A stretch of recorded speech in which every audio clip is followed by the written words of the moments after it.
السلام عليكم، اهلا بيكم مطبخ ريتال للاكلات الشهيه. كل سنه وانتم طيبين، راس السنه على الابواب او الكريسماس. هنعمل النهارده حلوه اقتصاديه جدا وسهله، بدون بيض بدون حليب، في 5 دقايق او اقل من 5 دقايق تقدري ان انت تعمليها. بجد شايفين شكلها كده حلو فاخر من الاخر. يلا نشوف الطريقه مع بعض. بصي يا ست الكل، معايا هنا 500 جرام من البسكوت. اي نوع بسكوت تقدري ان انت تستخدميه، موجود عندك بسكوت المدرسه تقدري ان انت تستخدميه، موجود عندك اي نوع بسكوت من بتاع الاطفال المتواجد تقدري ان انت تستخدميه. بتقطعيه قطع صغيرة، او تقدري ان انت تفرميه في الكبة ضغطتين بالشكل دوت، او تحطيه في كيس تلاجة. بصي هي اقتصادية جدا، يعني مش مكلفة. شوفي احنا دلوقتي لو خرجنا اشترينا دستة الجاتو هنجيبها من بره بقد ايه؟ لا، هنا دي هتعمليها وهتبقى احلى من الجاتو كمان، واقتصادية فوق ما تتخيلي، حلوة جدا. يعني كلها اتكلفت حاجات بسيطة. معايا هنا كوباية من الحليب، هنزل عليهم بمعلقتين من السكر و4 معالق من الكاكاو الخام. حاول ان انت تستخدمي نوع كاكاو كويس علشان طبعا يديكي طعم حلو جدا. انا استخدمت هنا الكاكاو الاسباني غير محلى. هبتدي ان انا اقلب كده لغايه ما اقلب المكونات على البارد، لغايه ما بصي التكتلات اللي قدامك دي تختفي خالص. بعد كده هرفعهم على النار بالشكل دوت، وشغاله تقليب لغايه ما احس ان القوام بتاعي ابتدى يتقل. شغاله تقليب زي ما انتم شايفين كده، القوام بتاعي بيتقل واحده بواحده، بس ما بيوصلش لصوص الشوكولاته التقيل قوي، لا هو بيبقى اخف من صوص الشوكولاته. شغاله تقليب كده لغايه ما يوصل لدرجه الغليان. بنزل بمعلقتين من الزبده او معلقتين من السمنه، اي نوع دهون متواجد عندك تقدري ان انت تحطيه، بس ما تستخدميش زيت، يا زبده يا سمنه، المتواجد عندك من دول تقدري ان انت تستخدميه. معلقتين. وطبعا هسيب لكم المقادير في صندوق الوصف بالجرامات وبالكوبايه. وهنا كمان نزلت بباكت من الفانيليا وشغاله تقليب. ممكن تحطي هنا في الوقت ده تحطي مكعب من الشوكولاته، او انا كده كده يعني الصوص بتاعنا ده حلو جدا واقتصادي. هنا طبعا نزلت باي نوع مكسرات متواجد عندك على البسكوت. انا نزلت هنا بشوكليت شيبس ونص كوبايه من جوز الهند. بقلبهم كويس جدا مع بعض كده، وبعد كده بنزل بالخليط بتاعي. الخليط بتاعي هنا انا نزلت بيه سخن على البسكوت.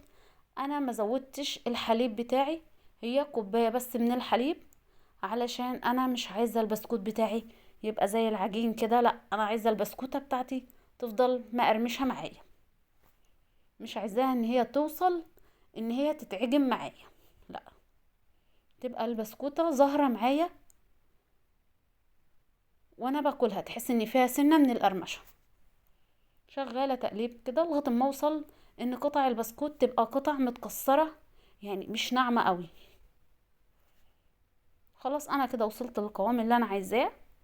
بعد كده هجيب ورقة من الزبدة وانزل بالخليط بتاعي بقى والفها زي الرول كده. احاول ان انا اظبطها في ورقة الزبدة. ورقة الزبدة هنا طبعا انا مش دهناها اي مادة دهنية. بالشكل ده بحاول ان انا ابرمها كده زي الرول، واسحب لجوه واشد كده علشان تتبرم معايا، والف يعني بحاول بقدر الامكان ان انا اضغط على الرول لجوه واسحب لجوه كده علشان تبقى متماسكه معايا والرول بتاعي يطلع مظبوط. يا دوبك هم مجرد لفتين بلفهم كده. بعد كده بروح بقى ايه، مقفلاها زي البونبونايه كده.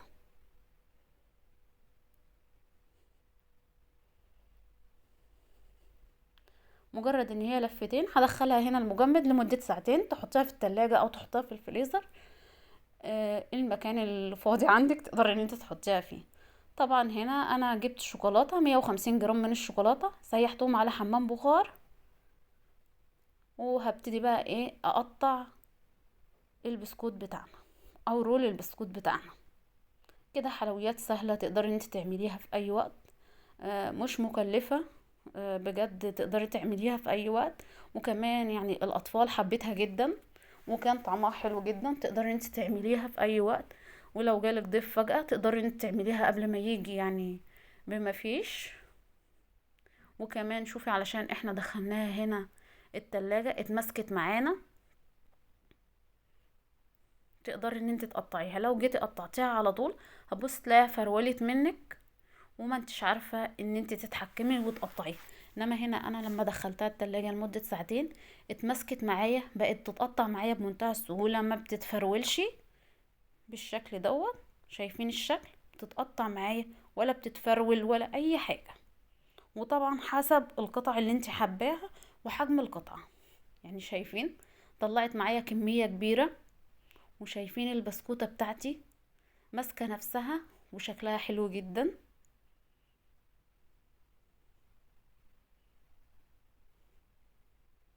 ومطلعة يعني كمية وفيرة، مش كمية يعني قليلة، لا بسم الله ما شاء الله كمية حلوة جدا. بجد اعمليها لهم هتفرحيهم. وبعدين احنا داخلين على امتحانات كمان، عايزين نشجعهم على المذاكرة. طبعا صوص الشوكولاتة بتاعي سايح، انا سيحته خالص اهو، ما فيهوش اي تكتلات. هبتدي اخد القطع بتاعتي بقى وانزل بقى في الجانش بتاع الشوكولاتة كده، واحاول ان انا اقلبها لورا علشان اي تنقيط يبقى يجي على ظهر البسكوتة من ورا.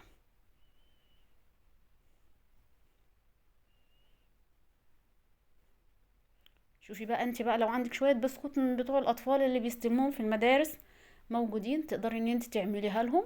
تقدري تقدميها لهم حتى من غير ما تستخدمي جانش الشوكولاتة، تقدري تقدميها لهم بالطريقة دي. بجد هتعجبهم جدا وهيبقوا مبسوطين بيها جدا جدا. يعني طريقتين للتقديم، ممكن تخليها بجانش الشوكولاتة او بصوص الشوكولاتة كده، او ممكن تسيبيها سادة وده يرجعلك.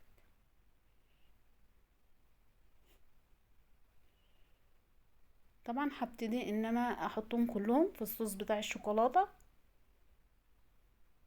طبعا انا لو كنت حطيتها في الفريزر كان طبعا اول ما كنت نزلت في صوص الشوكولاتة كانت هتجمد معاكي، يعني دوبك هتحطيها كانت هتجمد معاكي. انما انا عايزاها علشان لسه هزينها من فوق، هنزل بهنا. ممكن تحط شوكولاته مبشوره او تحط شوكولاته فورماسيل، اي نوع شوكولاته متواجد عندك تقدري ان انت تستخدميه.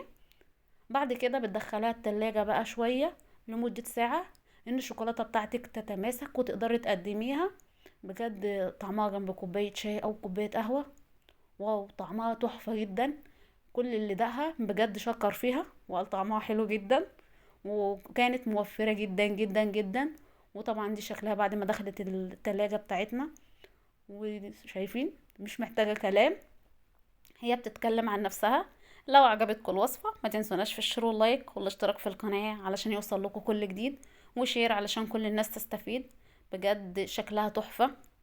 هقرب لكم الكادر علشان تشوفوا المنظر بتاعها، منظرها حلو جدا. شايفين المنظر بتاعها؟ شايفين شكل البسكوتة؟ والله العظيم مش محتاجة كلام. وكمان البسكوتة متماسكة. شايفين المنظر؟ حاجة كده حلو فاخر من الآخر. لو عجبتكم الوصفة سيبولي رأيكم في الكومنتات، وهسيب لكم المقادير في صندوق الوصف. ولو حابين أي وصفة جديدة قولولي عليها.